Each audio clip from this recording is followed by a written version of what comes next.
புதிய எபிசோட்ல உங்களை சந்திக்கிறதுல ரொம்ப மகிழ்ச்சி. இன்னைக்கு நாம மும்மடி சோழநல்லூர் அப்படின்னு சொல்லப்பட்ட முட்டம் கடற்கரை பகுதி, அங்க இருக்கிற லைட் ஹவுஸ், அதை சுற்றி என்னென்ன ஆக்டிவிட்டிஸ் பண்ணலாம் அப்படின்னு பார்க்க போறோம். வாங்க எங்க கூட டிஜிட்டல் இந்த இடங்களை சுற்றி பார்க்கலாம்.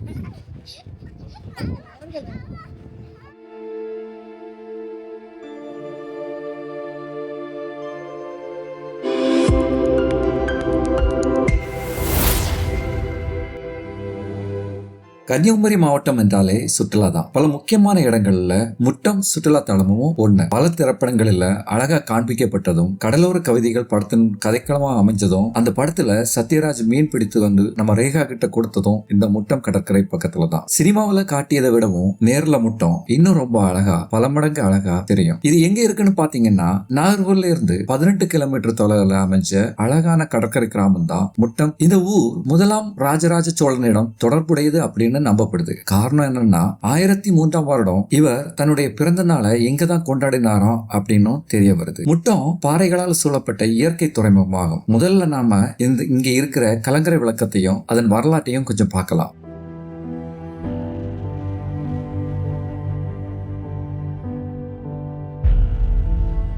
தமிழ்நாட்டில் அமைஞ்ச முதல் கலங்கரை விளக்கம் அப்படிங்கிற பெருமை இந்த முட்டம் கலங்கரை விளக்கத்திற்கு உண்டு. முட்டத்தில் இருக்கிற இந்த கலங்கரை விளக்கம் செங்குத்தான குன்றின் மேல அமைஞ்சிருக்கு. இந்த கலங்கரை விளக்கம் கடல் மட்டத்திலிருந்து 13 மீட்டர் உயரத்திலும் 20 மீட்டர் அரங்கோண கோபுர கருப்பு சிவப்பு நிறத்திலும் இது காட்சி அளிக்குது. 135 வருடங்களா இது இன்னும் செயல்பட்டு இருக்கு அப்படிங்கிறது நமக்கு இன்னும் ஒரு ஆச்சரியமான விஷயம் தான். 1956 ஆண்டு நவம்பர் 1ஆம் தேதி முன்பு வரைக்கும் இந்த முட்டம் பகுதியும் கன்னியாகுமரி மாவட்டமும் திருவிதாங்கூர் சமஸ்தானத்துக்கு கீழே தான் அமைஞ்சிருந்தது. 18ஆம் நூற்றாண்டுல ஆங்கிலேயர்கள் முட்டத்துல ஒரு கலங்கரை விளக்கமும் அமைக்கணும் அப்படின்னு இடத்தை தேர்வு செஞ்சாங்க. 1875ஆம் ஆண்டு இங்க பணிகள் தொடங்கப்பட்டு 1882ஆம் வருடம் முதல் முறையா இந்த கலங்கரை விளக்கம் செயல்பாட்டுக்கு வந்தது. 1910ஆம் வருடம் ஜனவரி 1ஆம் தேதி முறையா இது செயல்பட ஆரம்பிச்சது. அன்னையிலிருந்து 1963ல மின்சாரம் கண்டுபிடிக்கிறது வரைக்கும் அதிக சக்தி கொண்ட பெட்ரோமாக்ஸ் லைட் பயன்படுத்தப்பட்டு வந்தது.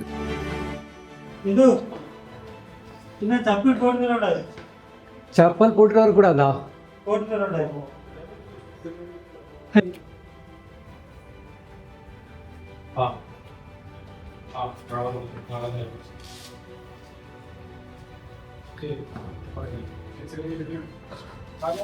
ஏன் அப்படி?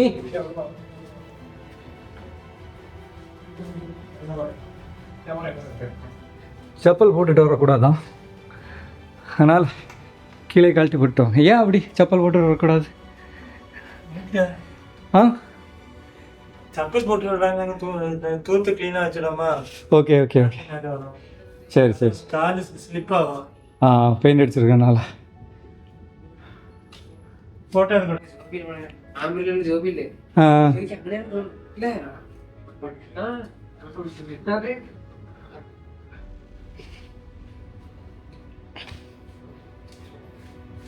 இதுக்கு மேலே போக முடியாதா? அதெல்லாம் அனுமதி கிடையாது. மேலே ஏறக்கூடாது.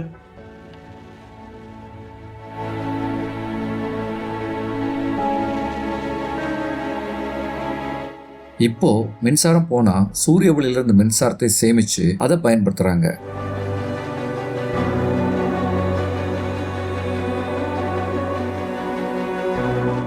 இந்த கலங்கரை விளக்கத்துல இருக்கிற இந்த லென்ஸுக்கு எந்த பாதிப்பும் ஏற்படாம இருக்க இவங்க பகல் நேரத்துல இந்த வெள்ளை துணியால வச்சு இதை மூடி வச்சிருக்காங்க.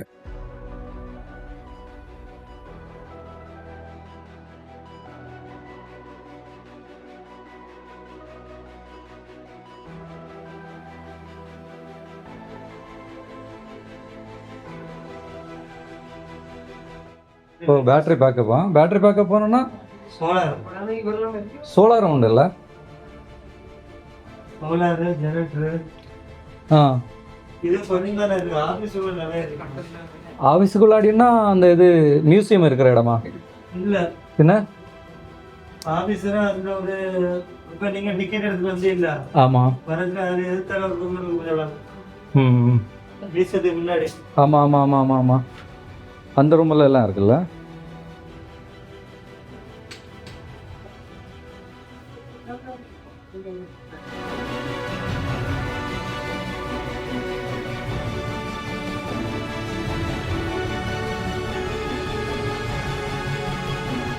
நாம இந்த கலங்கரை விளக்கத்தை பார்த்துட்டு இறங்கி வந்தோம்னா இந்திய அரசால நடத்தப்படும் ஒரு அருங்காட்சியகத்தை நம்மளால பார்க்க முடியும்.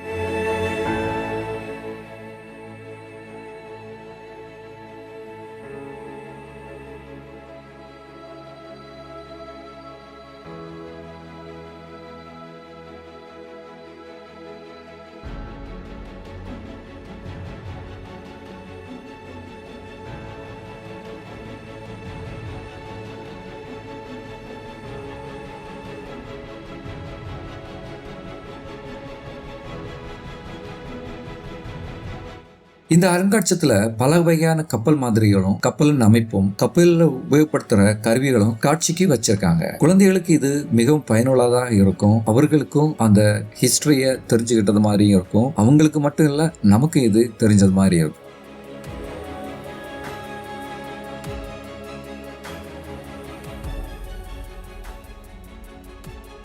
இது அந்த காலத்தில் இருந்ததுன்னு நினைக்கிறேன். இப்போ சிஸ்டம் எப்படி இருக்குன்னு தெரில.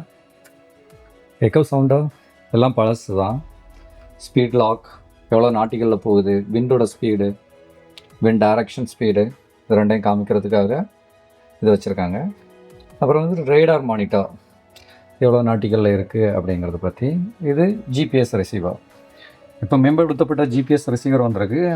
இது பழைய ஒரு ஜிபிஎஸ். ஜைரோ கேம்பஸ், இது அது பக்கத்துலேயே இருக்கிற மேக்னெட்டிக் கேம்பஸ்.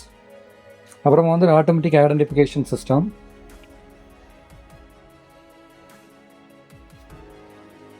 ரேடா, இது ரேடா ஒரு விண்ட் டைரக்ஷனோட ஒரு பொசிஷன்ஸ்.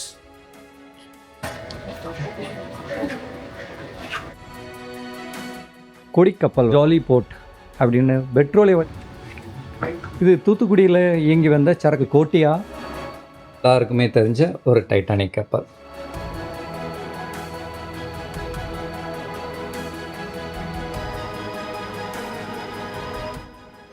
ஒரு சின்ன கலங்கரை விளக்கத்தோட அமைப்பு கொடுத்துருக்காங்க.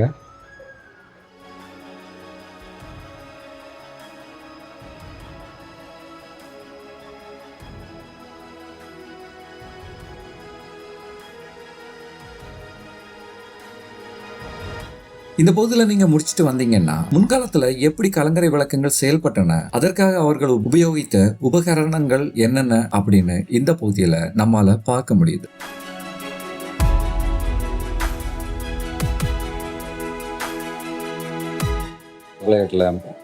யூஸ் பண்ணியிருக்கிற various kind of 200 mm drum optic cluster ஒரு கலங்கரை விளக்கு. இந்த அருங்காட்சியகத்தை நீங்க பார்த்துட்டு இடது பக்கமா பார்த்தா கலங்கரை விளக்கத்தின் மாதிரி வடிவத்தை அச்சு அசலா இந்த பக்கம் வச்சிருக்காங்க. பழைய காலத்துல இந்த கலங்கரை விளக்கங்கள் மண்ணெண்ணெயை ஊத்தி அதுல அழுத்தப்பட்ட காற்றை செலுத்தி இது எரிய வச்சிருக்காங்க. இதோட அமைப்பை நீங்களே பாருங்க, எவ்வளவு பிரமாண்டமா ஆச்சரியமூட்டும் விதத்துல இருக்கு பாத்தீங்களா?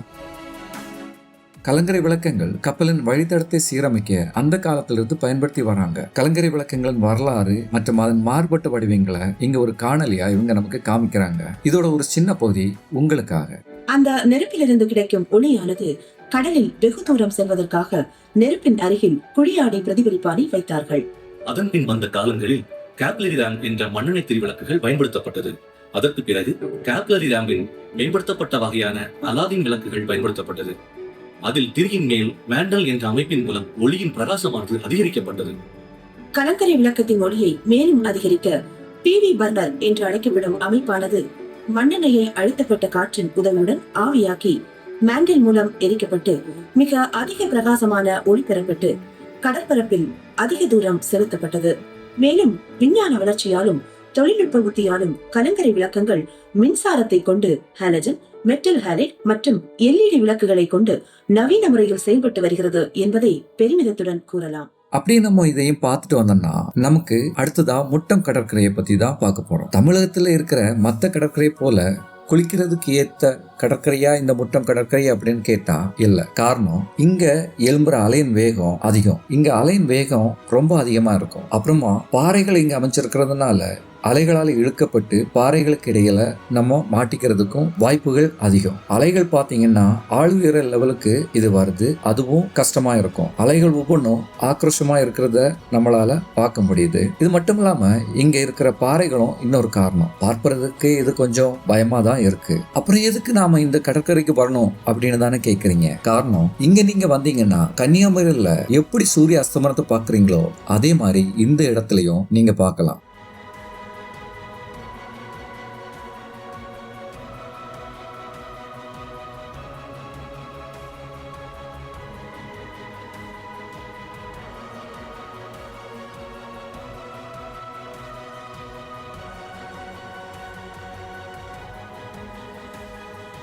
இப்போ தமிழ்நாடு அரசு சுற்றுலா பயணிகளின் வருகையை ஊக்குவிப்பதற்காக இந்த இடத்தை புனரமைச்சிருக்காங்க.